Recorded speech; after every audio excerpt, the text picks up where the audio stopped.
Hey YouTube, I've got a new gun for you guys. Well, it's not necessarily a new gun. This particular model's been out for quite a few years. I think the reviews were dating back to 18. I was looking at on YouTube. And I bought it as a refurbished model. It wasn't priced very high, so I thought I would take a chance on it.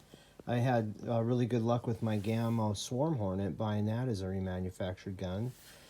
And I thought, I really like pneumatics and there's not a lot of choices right now. So let me give this a try. Now for my longtime viewers and subscribers, they're probably scratching their heads and going, what in the heck are you doing? You hated the Dragonfly that you had before. And that was the Dragonfly Mark II. This is Mark 1. This is the first version. And it doesn't have the parallel linkage on the pumping arm. So this one takes more effort to pump. It's 8 pumps, and I actually really like how the pumping action works on it. I much prefer it over the Dragonfly Mark II that I had. That was the huge selling point. 15 pumps for full power, which was driving me bananas. And I hated the way that you were fighting the resistance pulling it out. It like had suction going out, and it just I didn't like the action. This one pumps, I would say it's right there with the Benjamin. It's got that level of pumping effort. I've only been shooting 4 pumps at 20 yards. I've been shooting for hours and it doesn't bother me at all. So this particular model works best for how I like to shoot and my preferences. It may not work for everybody. It's a really pretty gun. It's got all the right things that I look for. It's got a rubber butt pad. I like wood, and it's a really pretty grained wood. It's nicely finished. I haven't pinched my hand once here, which is good news. I actually caught my hand so bad on the Mark II model that I got a bloody hand out of it. It's got this free-floating barrel, which I thought I'm kind of wondering, because the Mark II had this weird way it was fixed up here, and I wasn't pleased with the long-range accuracy I was getting out of that gun. I thought, well, maybe there was something when they went to that parallel mechanism that they had to do something up here, and maybe it's better to let the barrel float. I don't know. I like that it has a single-shot tray. It came with it's actually magazine fed, and it's really cool. It came with a bunch of spare parts, well, O-rings anyway, and I don't know what that white thing is. And then, see that little brown O-ring in there? Where'd that guy go? Oh, it's kind of down there at the bottom. That is something that I'm not really too excited about. See that little brown there in the breech? That's actually a rubber O-ring. And what I don't care for about that type of system is I'd rather have the Crossman style, and Daisy does it too. You have a O-ring there on probe. Well, instead, as you shove your pellet through it, it's going through that O-ring every time, and I can often feel resistance when I'm trying to load the pellet in there. And I'm wondering if some of the accuracy issues that I've been seeing are caused due to that. And then eventually the O-ring is going to wear, and you're going to have to replace the O-ring. So I forgot about that, but these things seem really popular, this pattern. The Diana Storm Chaser uses it, Artemis 900 or something like that. These guns are made by Snow Peak, and they're just rebranded to different manufacturers. One of the reviews I watched was from England. This was called a Stinger Martin or something like that. I don't remember, but anyway, this breech is on a ton of the guns, so I'm going to do a search to see if people are having issues with it or not. Anyway, I ended up having to tighten all the bolts on this gun. Nothing's fallen off it, so that's a good thing. These screws, the Phillips are on both sides, and they're going into some kind of sleeve. So the pump handle itself feels, it's not the linkage moving, it's the pump handle itself. It rocks back and forth and gives you a junk show. It gives you a junky feeling, but the screws are actually tight, believe it or not. I had to tighten these screws. Say this was a refurbished gun. I don't know what was wrong with it, why it was returned. It looked brand new when I pulled it out of the box. Thought it was, the instruction manual was actually really impressive. How it comes. That kind of surprised me. Color pictures. And I haven't actually read through the stuff in detail to see if there's translation issues or not, but really nice owner's manual. And then look at this. It actually has an exploded diagram. That is freaking cool. I was really, really impressed with that. It almost seemed like a throwback to Airguns from ages ago, where they would actually give you all this information. So that was a good thing. So something else I thought was neat was it came with a catalog, and I'm Generation X, so I really enjoyed just looking through a catalog. Back in the 80s, this is what you had. No blowing the pictures up, you know, no tapping on them to go anywhere. Like, that's that. And it was just kind of fun to actually, and they had article to read. Reminded me kind of the old Beeman catalogs. So I actually flipped through all the pages of it. So that was smart on their part to include a catalog. It seems like nobody does that anymore. So anyhow, yeah, so that's cool. And the magazine, this is a .177 caliber model. I don't even know how many shots. Haven't used the magazine. I thought it was somewhere around 10, maybe 12 shots. Well, I guess it's in the specs. I should look it up, but I don't really care that much because I've been shooting single shot. But it is super cool to have a magazine, because if you were to actually carry this around out in the field, doing pest control or whatever, having that magazine is super duper nice. And then you're all self-contained, just pumping it up. So for my first Dragonfly, I remember I really liked the trigger. I liked the feel of the entire gun. I was really stoked on that first Dragonfly when I got it. Just didn't do what I wanted it to do, and I had stuff falling off it the first day. But, you know, I thought, hey, have an open mind, give it a chance. It's neat. I get money from YouTube, and I can just kind of do fun things. I've shot this gun enough that I'm actually starting to get wear on the air tube there. So I probably have over 100 and some rounds through this gun now. The sights are fully adjustable. They're plastic, but you do have a screw for elevation, and then on either side for windage to pull it back and forth. The front is a fixed blade. Let's see if we can get a good view there. Almost there. You think you guys kind of get the idea. The only thing, what I don't like, the rear's fine.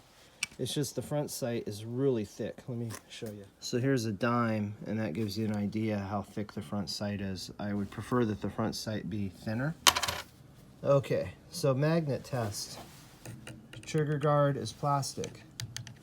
This is metal. I think it's aluminum. The trigger receiver is aluminum. Barrel is steel. Pressure tube is steel. End cap is steel, and of course your linkage is steel. Yeah, just really quite nice wood, wooden metal gun with very little plastic on it. So, you know, it's made in China. It's a very good looking, nicely finished gun. I mean, it's more well finished than your traditional Woodstock Benjamin, the way those were, and I've got a couple of them, and I like those guns, but this one looks nicer. Well, let's take it and shoot it and see how it does. So I've been shooting this gun quite a bit, and I've been enjoying it. The one thing I kind of bummed out about is I've done a ton of pellet testing, and I had a scope on it, and I just wasn't seeing I honestly wasn't seeing good results, and I don't know, I'm not positive why that is, so I went back to iron sights. So I'm limited by, these sights aren't the best sights, so I'll shoot and I'll show you what I'm getting. The thing I'm bummed out about is the pellet that's been working the best are these JSB 8.44 grain Diablos, and they're expensive, and they're just expensive, hard for me to get. Shipping costs, I wish that you liked cheap pellets better, so that bums me out. I don't like a cheap gun that has an appetite for expensive pellets. I don't mind so much, well, you got an expensive gun, kind of goes, put expensive pellets in it. Anyway, for pumping, I watched the guys, and it's kind of like guys that told me when I had my Benjamins, like, don't hold it down here. You don't have the leverage. I've been holding it here, and first pump's easy, second pump, third pump, fourth pump. It takes some effort. I don't find it to be difficult at all to pump. When you have a scope, then that does get awkward. I was kind of putting my thumb between where I had the scope and the barrel, and that worked okay. I wouldn't not buy it, but because the person's worried about the pumping effort. But my goodness, seems like every video I watch on it, people complain about the pumping effort. And the one guy I watched in England looked like he was really struggling, and I think the gun was brand new because this is loosened up a bit. I did oil the felt and O-ring there, put some pellet oil on. I've done that twice. I don't know, I didn't think it was bad at all to pump. I did clean the barrel in it too. The barrel was filthy. It looked like it had like cosmoline in it and stuff. So but anyway, let's see how this thing does.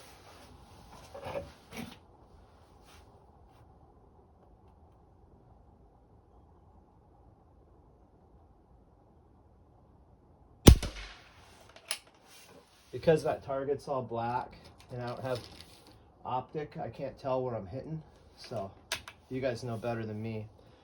These JSBs really do feed nicely, I noticed. Maybe that's why they've been the most accurate of the pellets I've tested.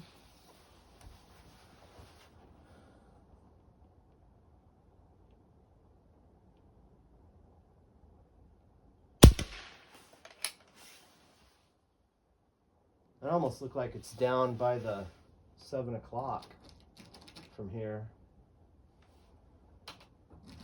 JSBs they ship here and they always have bent skirts. Expensive, and you're not even getting all your pellets.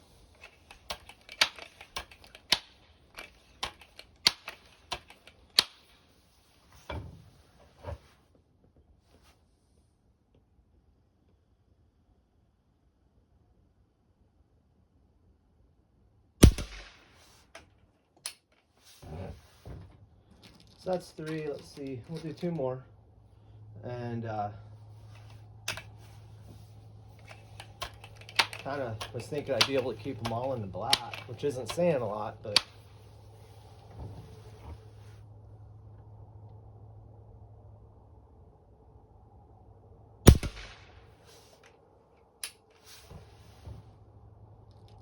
that's 34. This is the 5th pellet.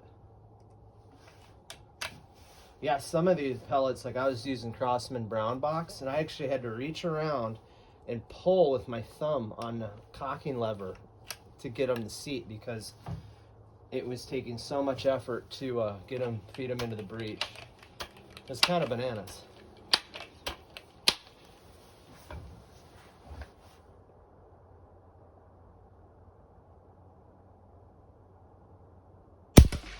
All right, let me grab that target and see how I did.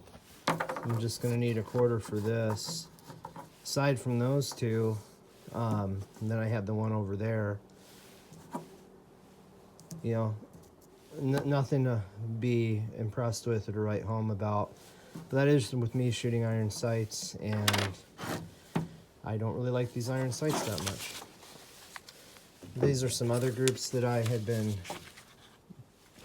shooting, and yeah, the Daisy, actually these didn't do terribly over here. I think I might have had the one flyer. Barracudas didn't do too bad.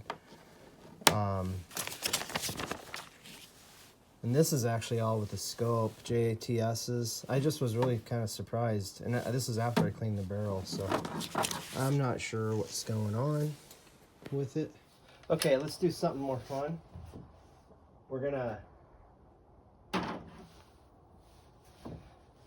shoot at 12-ounce cans at 35 yards.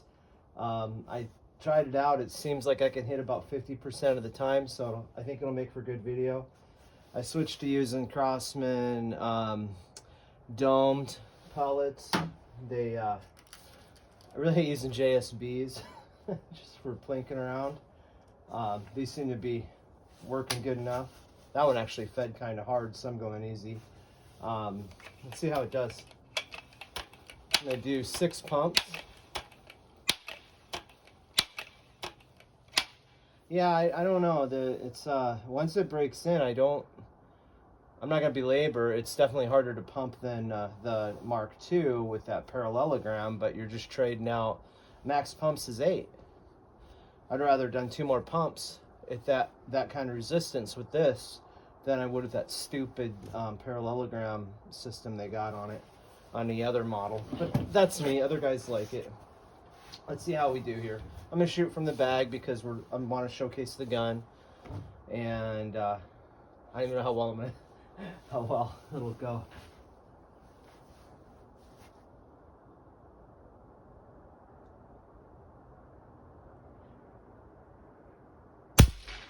Man, I didn't even that had to go over. I finally got smart and put a backstop on that, and that kind of allows you guys to see the cans better, so they don't blend in with the snow like they were doing. But I didn't hear it hit the backstop, so that's kind of nice feedback for me. So let me aim a little lower. I haven't adjusted the sights either from 20 yards.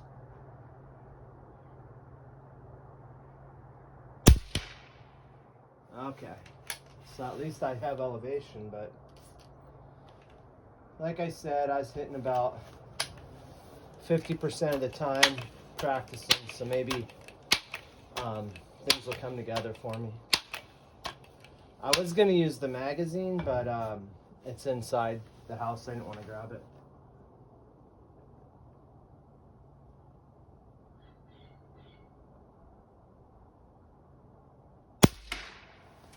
There we go.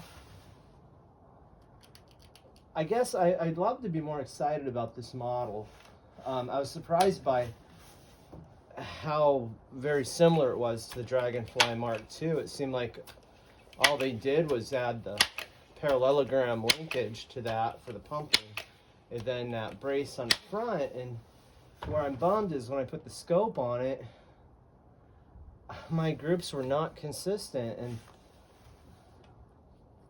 I don't know why that is. That's the same issue I ran into with my Mark II. I watched some other guys' videos, and they were seemed like they had some decent groups. One guy didn't, though. His groups looked like mine, that tested this model. So I kind of thought, well, maybe with the barrel, maybe it likes the barrel floating free. I don't know.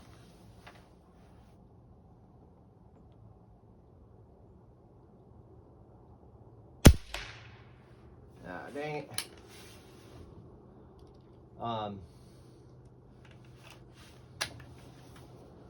Or perhaps that's why this one was returned. Maybe it's got something inherently wrong with it. But my first Dragonfly was brand new out of the box, and it's kind of doing the same. Now this is 177. I was hoping the smaller caliber might be a little better.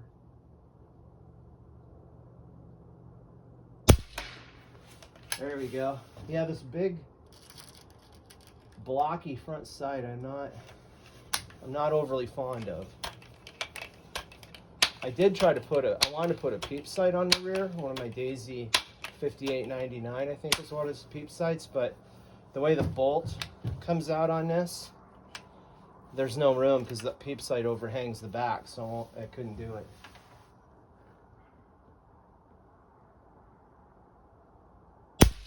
Man.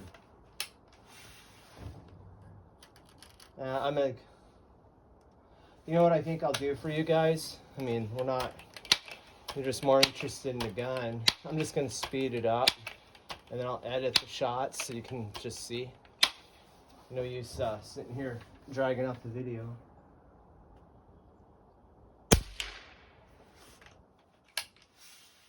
Did that one too soon.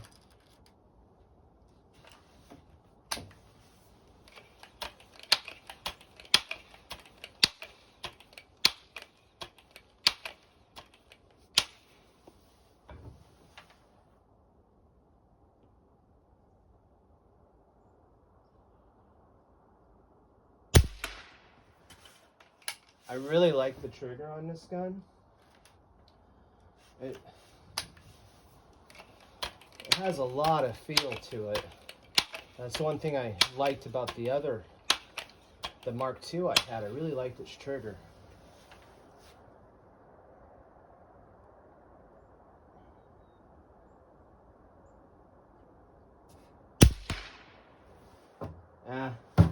We'll be here all day, because I just thought if I edit it, then I have to edit that.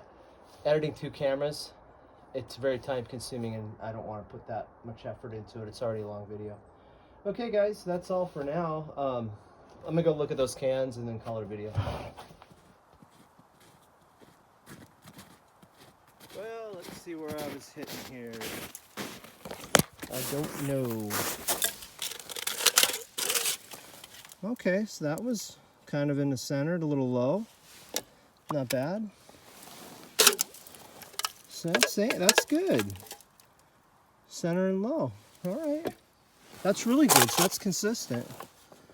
Okay, so that one I barely caught low into the right. So groups spread out a bit, 35 yards. Of course, those in testing weren't my best pellets. Anyway, guys, I hope you enjoyed the video. That's all for now, and thanks for watching.